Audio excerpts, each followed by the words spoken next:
یو کار نه کوو. څنګه؟ بوټونه ته نه ورځي کې. یاره مونږ خو چا کار نه دی کړی، مونږ به څوک بوټ راکړي؟ بوټونه زما کار دی، زه راغسته زما کار دی. ها زه سیکرټري و چېرته چانه ته مې ونه شرمې. السلام علیکم صاحب، دا ټکټونه دفتر دی؟ د کومې ټکټونو دفتر؟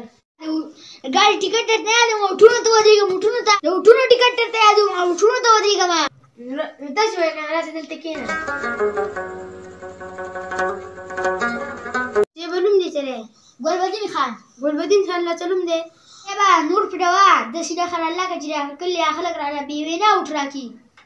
نورې نښې ختمې شوي دي، خو یو درې نښې پاتې دي. یو ډیبری ده، یو بوتل دی او یو خر دی. ستا په کومه خوښه ده؟ دا لا څه نښې دي؟ دا خالصي شرمول دي. نور ته نومونه نه تاسو ایله باندې دې ګورئ ختیئ. نومونه دي او ونه دي خوښه، نو پاچا نور کسان نازي ګڼه ده. پرېږدئ بس ځه بس صاحب. پرېږدي شوی بس پاچا. الیکشن دفتر ته ځه یم، ټکټ یې ونه هلته نښه هم راکړه. نښه یې راڅه راکړه؟ ډیبری. اوس پاتې ووټونه غواړه. ډیبري لا څه نښه ده؟ ځان لا پکې ښکلې نښه کتل وه مړه. سیکرټري ته لا هلته تللی نه یې. هلته چې مګړه دا ډیبري زما په قسمت کې اوس ورسېده، د چا پکې هغسې هغه ټوکې هم ونه رسېده. ووټونه غواړه، وخت لږ دی موږ سره. صاحبه ته نور پرېږده، ووټونو کار زما دی، زما.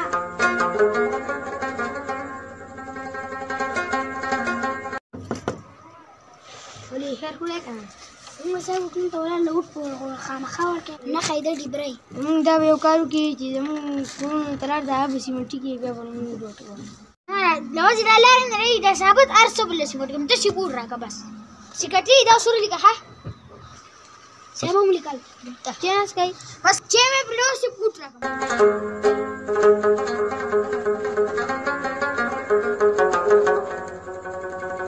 صاحب مبارک شي، ووټونه دې وګټل.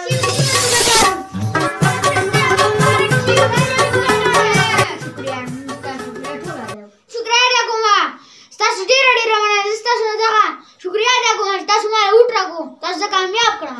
نن نه مخکې چې تاسو ما سره میلاوېدئ وزګار ټایم به و، اوس په ما سره په فارغ ټایم کې میلاوېږئ، تنګول به هسې نه کوئ، خفه نه شئ یاره.